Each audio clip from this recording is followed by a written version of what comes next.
You are listening to the podcast of the Mathias Corvinus Collegium, the largest talent management institute in Hungary. If you want to know more about our mission, please look up our English website at mcc.hu/en or check out our Facebook, Instagram, and Twitter channels.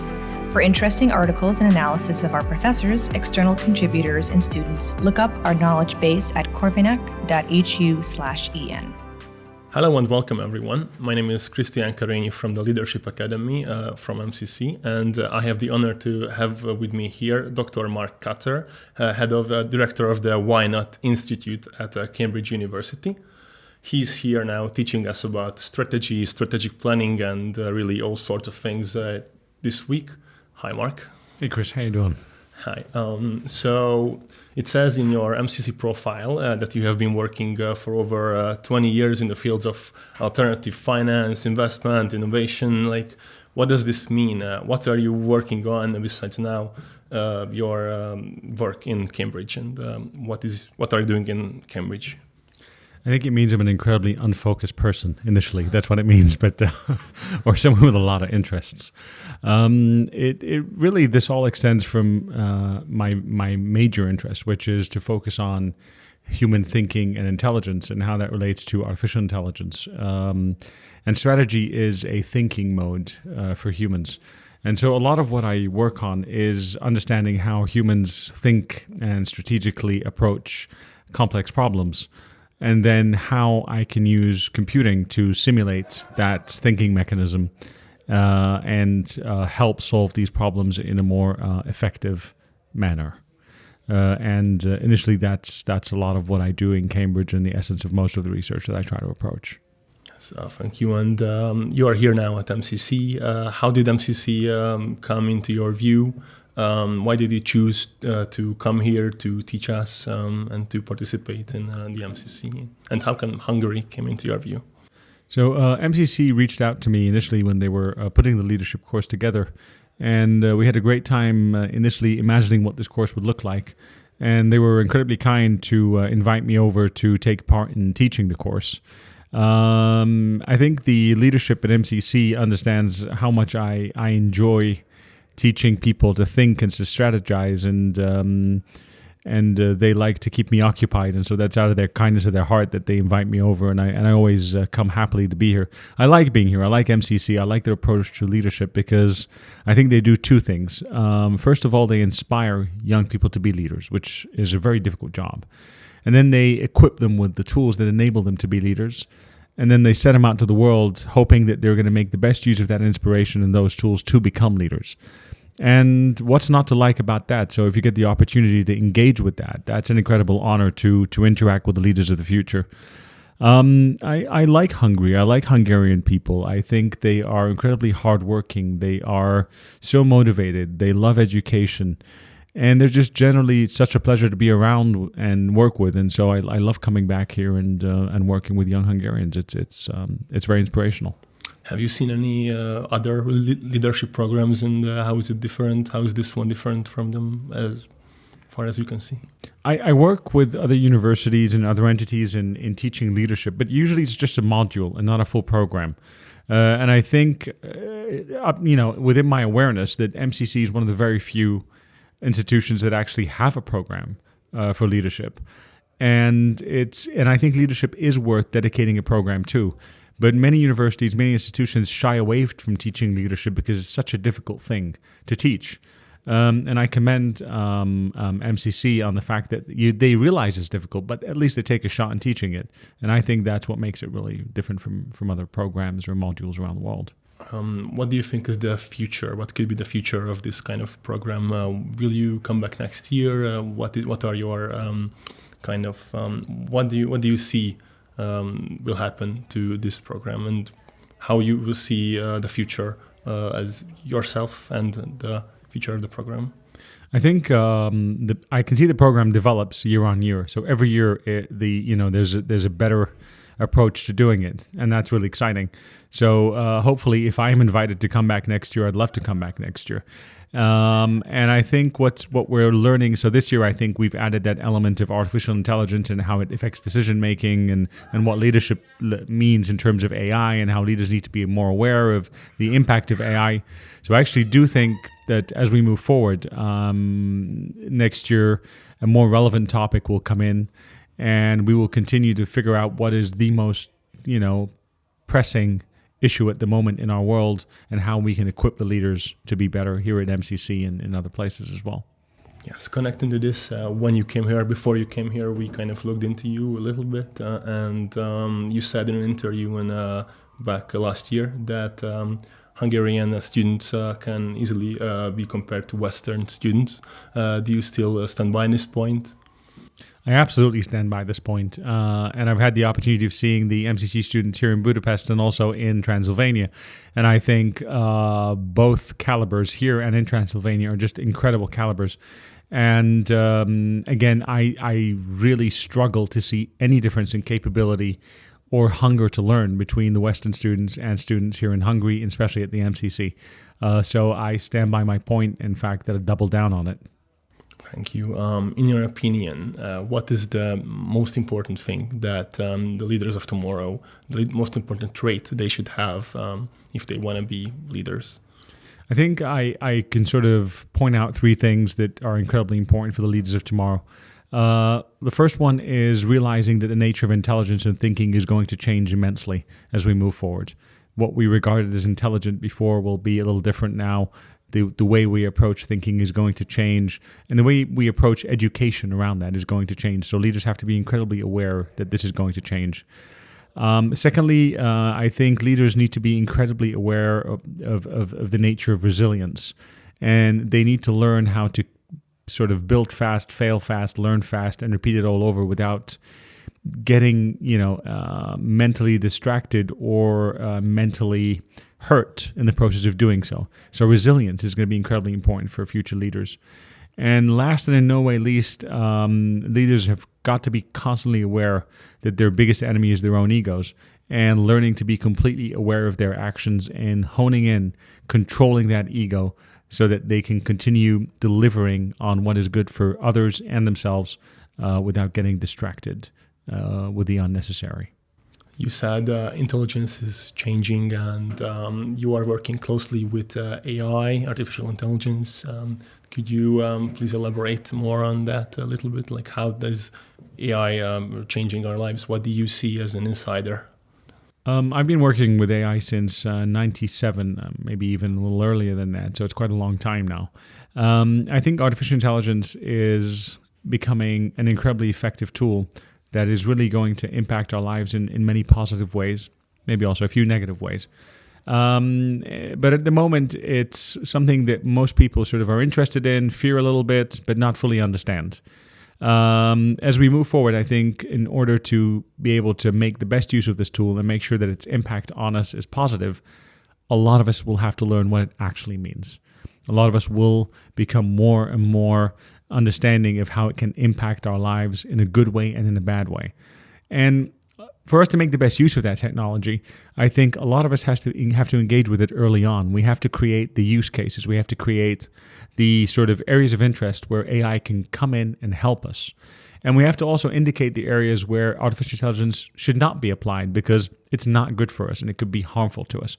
And that needs a wider public conversation around it. It probably needs global conversations around what we expect from this wonderfully new technology and how it can impact us all. So I think what's incredibly important is people not to be afraid of it, people to get a deeper understanding of it, and people to think about how best to apply it, and also people to think about what could be the negative implications of it and how we deal with that. And that needs to be a global conversation, and not just a conversation that's being had in the technology world and in amongst the technology companies that are creating AI. Right now, when we see AI, people usually think of ChatGPT or other large language models. What do you think? Is it harmful, or is it how is it that people associate AI with large language models? What is AI, basically? So I'm going to go out on a limb here, and I'm going to say something that might be a little controversial. I don't think large language models or ChatGPT are artificial or even intelligent. So I really think it's very bad publicity for artificial intelligence. That being said, they're incredibly useful. Large language models are incredibly useful. Large language models are just one way of structuring information and querying that information or asking intelligent questions to that information. I take that back. Asking questions to that information, not necessarily intelligent questions, because ChatGPT is being used for very unintelligent things. But I mean, what we're seeing is just one way of reading all of what's on the internet, arranging it in a very in a relatively structured way, and then going about querying it or asking it particular questions that build on our understanding of language. That's one way to approach artificial intelligence. There are many other ways to approach artificial intelligence which simulate the way human beings think and the way that human beings think about particular issues and topics. And each one of those fields of AI will be developed and will be developed in a particular way that should be focused on a particular context and should have very specific content and should follow a very scientific process. And so it's very incredible. It's very hard for me to explain in detail what's going there, what's happening there. But generally speaking, artificial intelligence is, in my opinion, a way to simulate human thinking processes using data, mathematics, and logic. A good start is to arrange language and understand how to deal with it. But there are many, many sophisticated layers that need to be added to that to make the best use of artificial intelligence. And that's what I think humanity is working towards. We need two other things to happen. One, we need to clean the data and structure it in a way that it's suitable for AI. And also, we need to build the computing power that is strong enough to handle the level of querying and the level of AI applications that we need to deploy. And that also is in the process of being developed. But I think that's still quite a long way away, with a lot of hard work to be applied to it, a lot of thinking, a lot of legislation. And but I think the impact of it is going to be pretty positive. I'm quite optimistic about it. And I understand the threats, but I'm quite optimistic about it.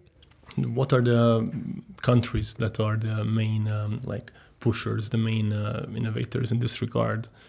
I think probably most countries are doing something in the arena of AI.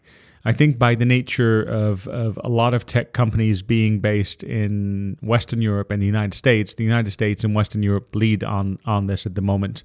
Maybe more specifically the United States and the United Kingdom. And I think everyone else is taking a crack at it, taking a shot at it. And that will continue to be the case. But I think each country will develop its own sort of approach to AI technologically and legislatively as well as we move forward. I want to ask if AI is going to take our jobs or not. It's a kind of cliche question. Some jobs it will take, some it won't. Most it will change. I agree with you. Instead, I will ask what kind of new jobs might appear in the market and what kind of new skills, most importantly, must people have to deal with them. Now, big changes coming. Is there a big change coming? What are your opinion? I think you're right in saying, things will change and it's hard to predict how things will change. Some jobs will go, some jobs will stay, and some new jobs will be created. I think we need to approach AI with the thought that it is a tool that's meant to make jobs easier. It is meant to take away the sort of mundane aspects of jobs. And so I'm optimistic in saying that a lot of jobs will become more interesting. They'll become more challenging, they'll become more creative. And a lot of the mundane aspects of the jobs will be taken away. And that's a good thing for people. That's not a bad thing for people. I'm going to be a little harsh and say those jobs that will go will be jobs that AI can do better than humans. They'll either be able to do it better or faster or cheaper than humans, and they will disappear. But it's not like those humans won't get to do other jobs or won't get to do other aspects of those jobs. But what we need to be aware of is, as we understand what jobs AI can actually help us do better, that we are training these people to do different aspects of that job, that we are creating opportunities for them to advance in their careers. And that needs us to be incredibly aware as we develop AI of how it impacts the job and how we can actually further the careers of individuals in those jobs so that as AI takes on the mundane aspects of what they do, they can do more interesting, creative, and fulfilling aspects of that job. My generation was born around the beginning of the internet revolution. And do you think this will make us more adaptive to the change in AI? I think there's a lot of hope in your generation because, as you said, you guys were born with technology. And technology was happening and you've seen it changing and you've already adapted to it. You're already dealing with it on a daily basis. You're already integrating it very seamlessly into your lives. And I think AI is not an exception to that. But I do think more effort will be needed from your generation, from my generation, from all generations, to fully understand what AI is and how it works. It's not just another easily adaptable technology. It's not something that will just go seamlessly into what you do. And when it does, you need to be aware of it. You need to be aware of that there is an AI edge to this. And what does that mean? And how does it affect you? And how does it manipulate the data that you're dealing with and the decisions that you're making and so on? So I think this is going to need your generation to be more informed about this technology and how it impacts their lives. And not just seamlessly accept it as something that's, here's another technology, we'll just deal with it. I think it needs a bit more reading, a bit more research, and a bit more active pursuit from your generation rather than previous technologies.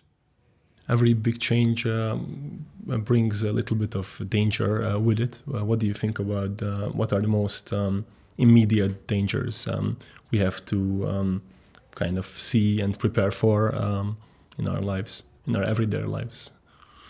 I think one eminent danger of AI when you look at it and when it comes out is over-exaggerating what it can do and over-relying on it just because a computer says so.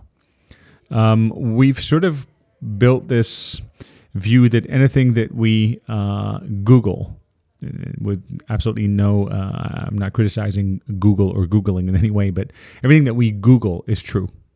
We have that belief in our heads. If it's on the internet, it's true. If a computer says it, it must be accurate.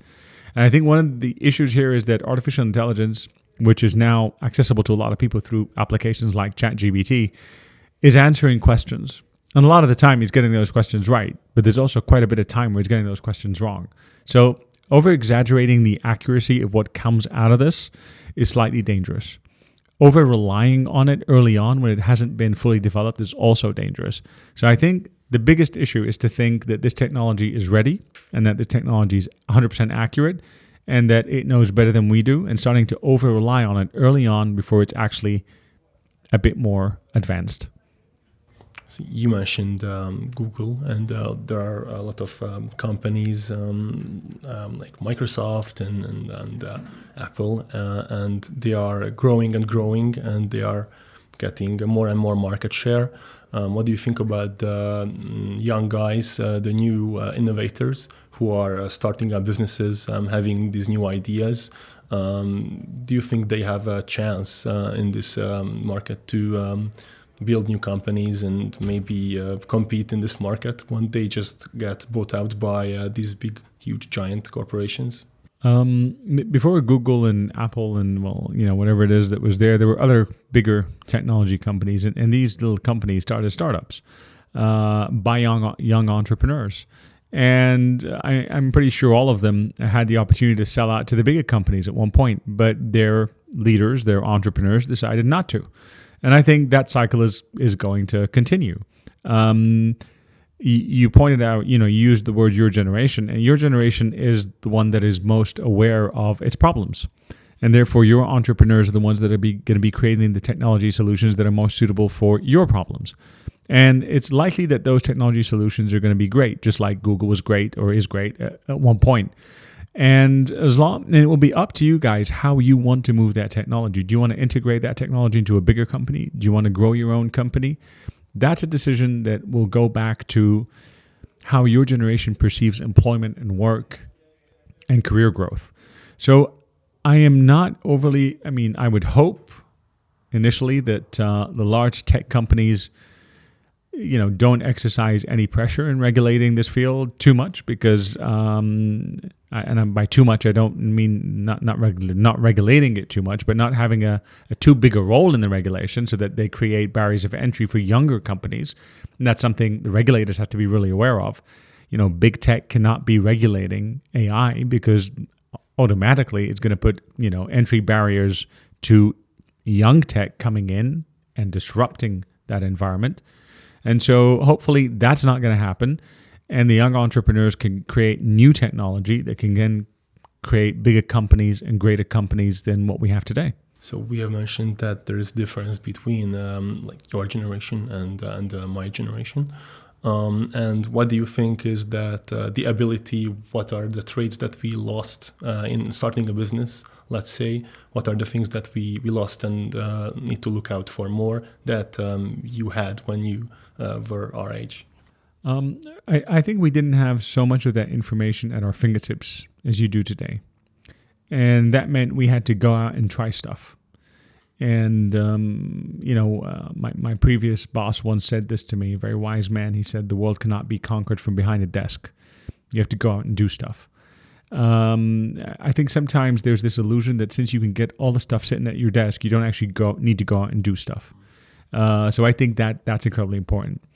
Also, your generation is going to suffer from information overload, because when we went out to get stuff, we could only get a very limited amount of information. It was still not that much of an overload, and we operated under some unknowns. And there were sort of probabilities of success or failure depending on how much we knew and what we did. With your case, there's so much information overload. It's so hard to decide where to start from.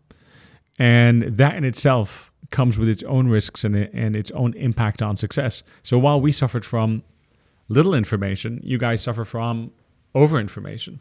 And I think it's a bigger burden than having less information. If I give you one option for dinner, you'll take it.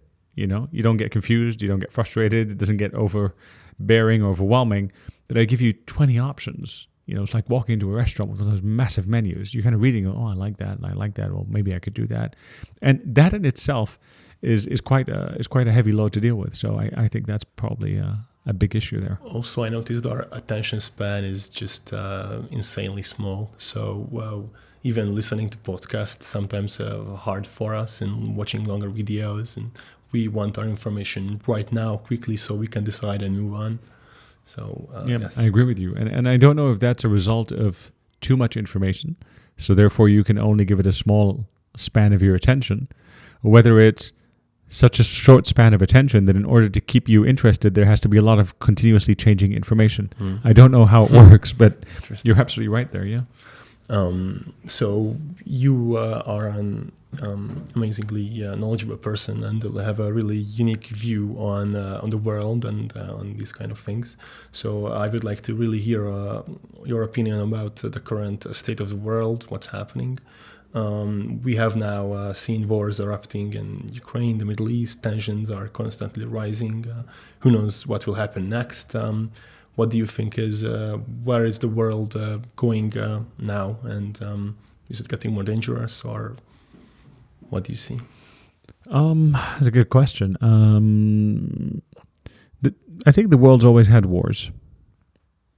And I think that there's always been differences. And there's nothing new there. There's absolutely nothing new there. What worries me is there was a period of time when humanity seemed less polarized. And it seems that we're going back to a time when we're becoming more and more polarized. When we are forgetting to look at each other as humans, but deciding to hide behind labels. And that worries me. It worries me that we are becoming more self-centered, more selfish, more narcissistic than probably we were in a period before this.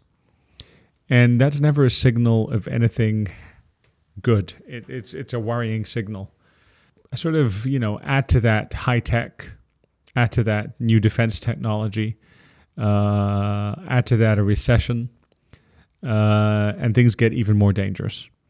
So I do think we're facing a lot of challenges at the same time. And our empathy and our humanity seems to be dwindling very fast. And that's really what worries me the most. You can simulate human intelligence with computers to some extent.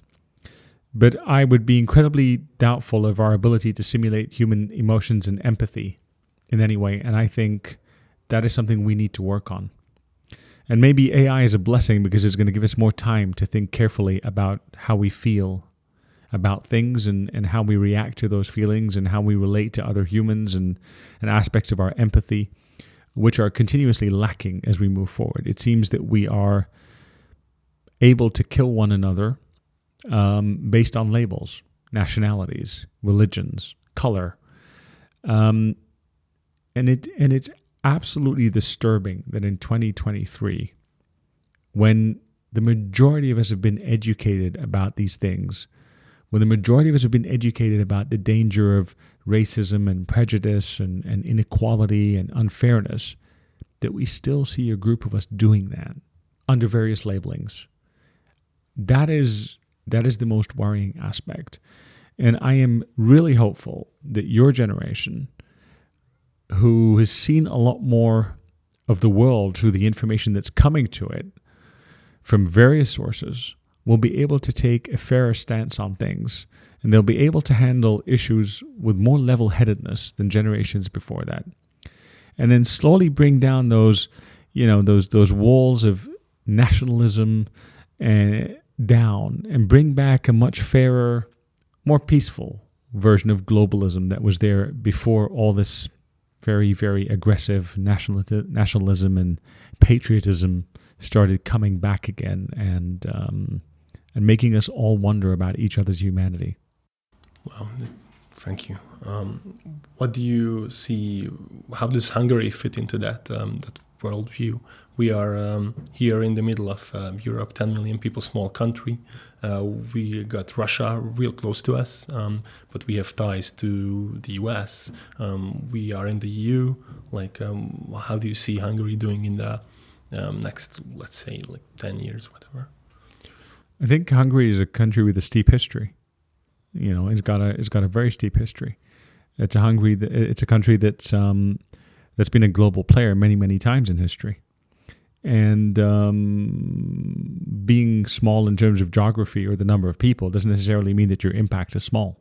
That's not necessarily true. You've just pointed to the strategic position of Hungary with borders with Russia.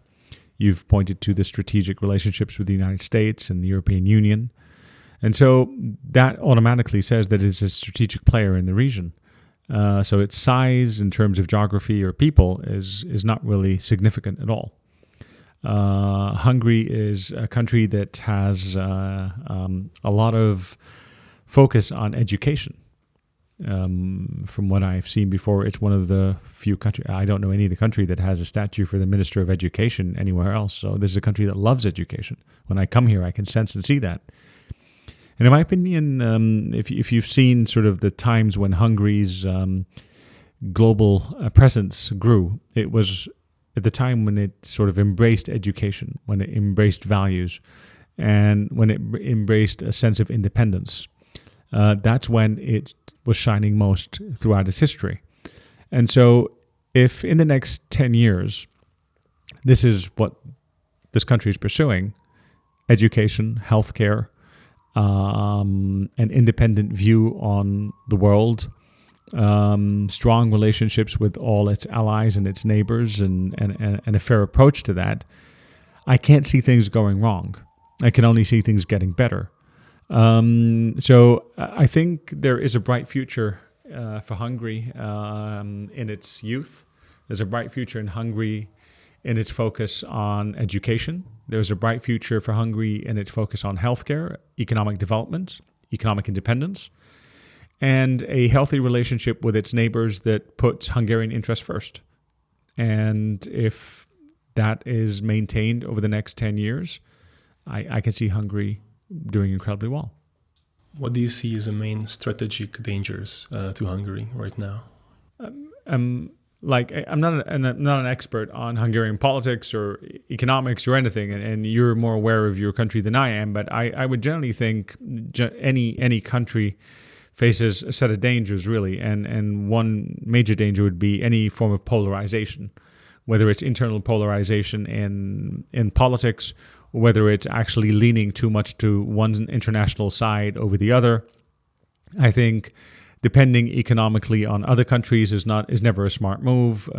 You need to diversify the stakeholders that you trade and operate with as a nation. I think, as we said, forgetting the most important basic elements of development when it comes to healthcare and education is also incredibly dangerous if that's not well maintained and looked after. I think the imminent dangers that this country faces are pretty similar to many countries in this region. But the biggest danger would be probably not being aware of those. And I think currently this government is well aware of the dangers that are facing Hungary, and I think not that I know, but I think there must be some clear strategies as to how to deal with those. And as long as they can maintain a strategy that's again focused on Hungarian interests while maintaining a fair relationship with their neighbors, I think things will go well. Mm. What about the U.S.-Hungarian relationship? How does Hungary fit into the strategy of the USA? Is it considered important? I don't think Hungary should overly worry about how it sits with the USA or the UK or European Union. I think that's not an important question. I think the important question is, what is Hungary doing for Hungary? And how is it pursuing Hungarian interests? I think that's the important question. And how you're perceived by others, or how you fit in others' plan, or the plan of others, is actually something to worry about, as opposed to something to be overly optimistic about, or whatever the approach that you want to take. But generally speaking, I think how Hungary fits in U.S. plans or UK plans, European plans, is their problem. It's all about what Hungary wants for Hungary, and that should be the focus. All right. Thank you. I kind of want to bring it back to you for a little bit. You decided in your career that you would like to teach and become a teacher. How did the motivation come for that? Where from? I think I was told a very long time ago by my father that the charity is of its kind. So if you have money, then you should be charitable with money. If you have time, then if you've been given time, be charitable with your time. And if you've been given knowledge, be charitable with your knowledge, and that the charity of knowledge is teaching it.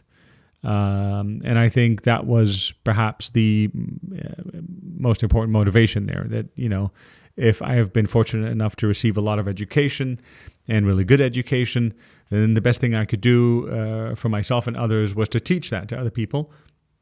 And then I would be giving back to society. And I like to do that. That's what I'm trying to do. It's very fulfilling for me as an individual. And I like to do it wherever I can, wherever people think that knowledge might be suitable. So if it's within the UK, it's within the UK, the US, it's in the US, globally, it's globally. So I think that's really, it was sort of a comment by my father, who was an academic and a good teacher. And I took it to heart, and I think he was, and I'm sure he's absolutely right about it, because I've tried it, and it is incredibly fulfilling, and it's an amazing experience. So you're planning continuing to teach on looking forward? I definitely hope so. I mean, I hope I stay healthy and fit enough to do that, and relevant enough to do that, because then I'm sure will come a time when I'm not healthy or relevant, and such is the case. There comes a point where what I know will be far less than what your generation knows.